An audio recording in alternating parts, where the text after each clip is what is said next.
My name is Cecilia Poullain. Welcome to the Pathway to Partnership podcast, where we talk about what it really takes to succeed as a woman lawyer in a law firm. The truth is, business development doesn't depend on a personality. It's a skill that can be learnt. When I set up my business in 2019, I had no idea how to bring in clients, but now I know exactly what to do. Welcome to the Pathway to Partnership podcast. My name is Cecilia Poullain, and I'm a former finance lawyer who now helps women lawyers make it to partnership. In this podcast, you'll get clarity on whether partnership is truly what you want, you'll build your confidence, and you'll master client development in a way that feels sustainable. Let's get you walking into the office every morning clear on why you're aiming for partnership, free of imposter syndrome, and confident in your ability to bring in clients without burning out. Okay, let's dive in. I talk to a lot of women lawyers who are approaching partnership or who are setting up their own firms, and they are terrified of having to meet huge targets for billable hours, or that their practice will go bankrupt because they aren't able to bring in enough client work. They're scared because bringing in clients in a competitive market is absolutely critical to their success as a lawyer, but no one has ever taught them how.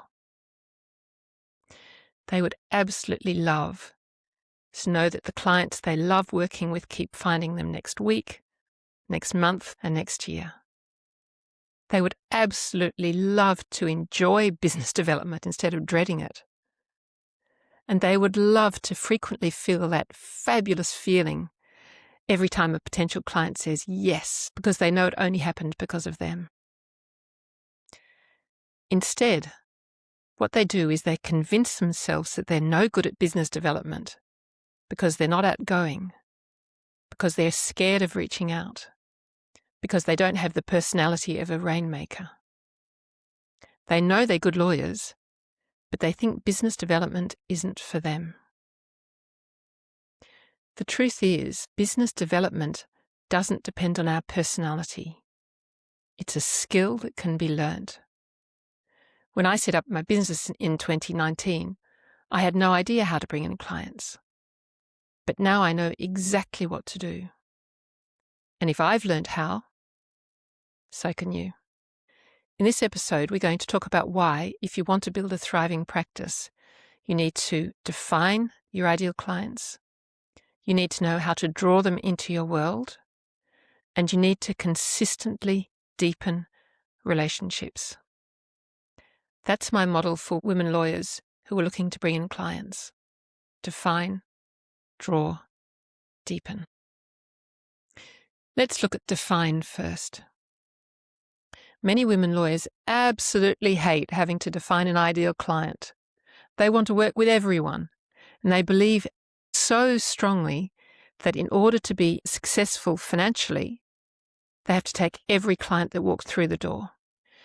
But to develop a brand and become known, it is absolutely vital to define your ideal client. This is my experience. In 2019, when I started my business, my potential clients were women. And to tell the truth, I was working really hard, but I was struggling.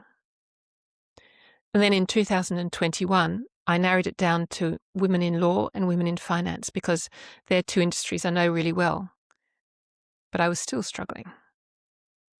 And it was only in early 2025 when I focused on a particular group, and that group is women lawyers in law firms with a particular problem. Those women wanted to become partner, that my business took off.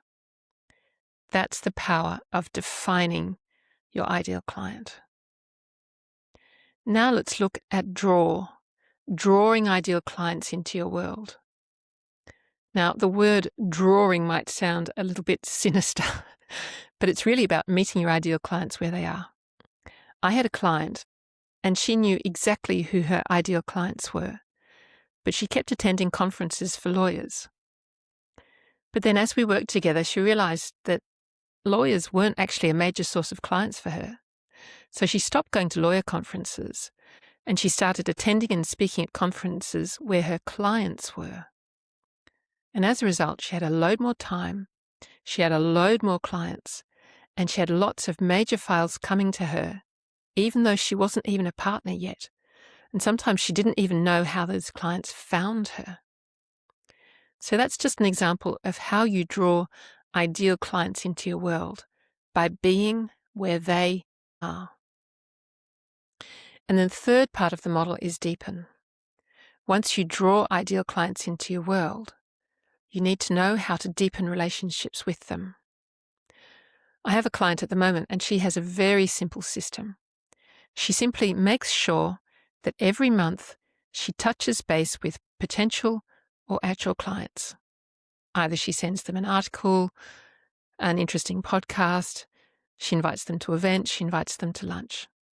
And that's how she deepens the relationships with them and stays top of mind. We say we want more clients, but actually the ultimate goal is financial independence. I met a lawyer recently who went into business with the partner she had worked with in a larger firm. And because she was used to the older lawyer bringing in all the client work, well, for a while she was just resting on her laurels. And then she realized that if she ever wanted to be financially independent, she would have to bring in her own client work. And that was incredibly lucky, because very soon afterwards, they decided to go their separate ways. It's a bit like a stool with only two legs. If you only have one of these, if you only have one of define, draw, and deepen, you actually won't be able to build a thriving practice. Because there is absolutely no point defining your ideal client if you have no way of meeting them and no way of deepening the relationship. And there's absolutely no point in meeting people or drawing them into your world if you don't know if they're the right people or if there's no follow-up. Now, let's look at what all this looks like in practice. What does it look like when you define your ideal client?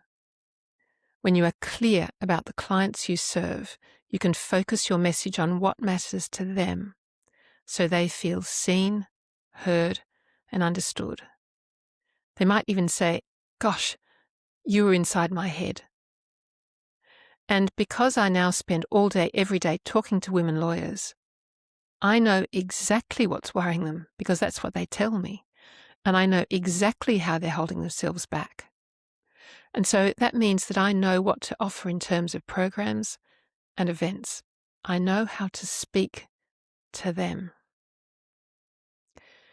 And what does it look like when you draw your ideal client into your world? When you understand where your ideal clients spend their time and how they choose their lawyers, you can show your expertise in the places that matter to them, and it makes it so much easier for them to find you.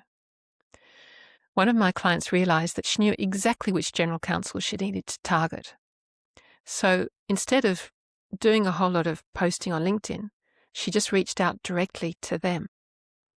And when you engage regularly, when you serve generously, when you stay in touch over time, relationships deepen, and clients will naturally think of you when they need a lawyer. Sharon Lewis, who I've mentioned before on this podcast and who is a global head of finance at Hogan Lovells and a dear friend, is a brilliant example of how to build relationships. She has been building relationships with in-house lawyers at her level way before she became partner, so that when she did become a partner, those people were all becoming general counsel and sending her work. And she's also been a champion for women and women lawyers and frequently runs client events for women.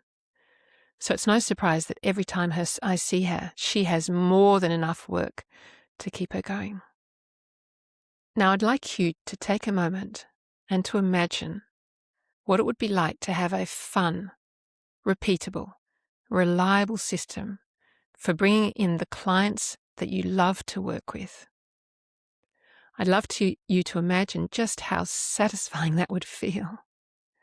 I'd love you to imagine What a weight that would be off your mind. I'd love you to imagine no longer worrying about where the next euro is coming from. Just imagine how confident you would feel. And now take a moment to imagine the impact that would have over the course of your lifetime, both financially and emotionally. When you know exactly which clients you serve, they will find you almost automatically. When you know exactly where to meet your clients and have a deep understanding of their world and their problems, you will constantly find yourself in spaces where they're hanging out. And when you have a reliable, simple system for keeping in touch with actual and potential clients, you will deepen relationships so you stay top of mind. It's for all those reasons that I created a program called Business Development Accelerator. It's a program for a group of women lawyers where we meet once a fortnight and develop a marketing plan for each person that is designed for their practice. If you'd like to hear more about it, then please reach out. You can find me on LinkedIn. So, this is what we've covered in this episode. By trying to be the lawyer for everyone, you'll find it harder to attract clients and be less effective as a lawyer. There are lots of different ways to make contact with ideal clients, and LinkedIn is only one of them. The more you understand where they hang out and what matters to them, the easier it will be to meet them. And finally, most lawyers don't realize that meeting someone once will generally not be enough to turn them into a client. It is absolutely vital to create opportunities and systems that guarantee that you deepen relationships over months, years, and sometimes decades. Change can happen very fast. One coaching call completely changed a client's business development strategy. She was focusing all her energy on finding clients outside the firm. But then she realized that it was actually much easier to collaborate with other people within the firm. So she started reaching out to colleagues for coffee, for lunches, and just gently letting them know that she would love to work together. And as a result, she was staffed on a major matter. She had significantly increased visibility inside the firm, and her partnership bid was given a very strong boost. These are all the reasons I created Business Development Accelerator, so that women lawyers would learn how to define their ideal client, how to draw potential clients into their world, and how to deepen relationships with them, so that ultimately they would be financially independent. And actually, it's even more than that. It's so that there are more women who become partners in law firms and are able to start to structure law firms so that they work in ways that work for women and hopefully for everybody. Now, before you go, I'd like to suggest that you just take a few minutes to think about the very best client you've ever worked with, the one you absolutely loved working with, and the one who absolutely loved working with you. And now ask yourself the following questions. What kind of organization do they work for? What's their role? What stage are they at in their career or in their business? And then ask yourself, what specifically was their problem? What were they worried about when they first came to you? What was keeping them awake at night? And finally, why did they choose you? How did they find you? How did they come to you? And what made them trust you enough to contact you? And what made that particular working relationship so good? What did they value? How did they treat you? And when you've answered those questions, have a look back over your diary for the past 3 to 6 months and ask yourself, how much time have I spent in places where this person would be? That might be writing articles for journals or newspapers that they read. It might be speaking on podcasts they might listen to. It might be speaking at conferences where they'll be. And if the answer is not very much, that's fabulous. because you've just found your starting point. Thank you so much for joining me on the Pathway to Partnership podcast. I really appreciate it. And I hope that this episode has given you a framework on which you can hang your marketing efforts. And if you found this useful, please subscribe. Please share it with a colleague. Please leave a review so that together we can help more women make it to partnership and thrive when they get there. And if you would like to know more about Business Development Accelerator, you can find me on LinkedIn. Until next time, remember this: you don't have to do this alone, and you get to define success as a woman lawyer on your own terms. Thanks so much for listening.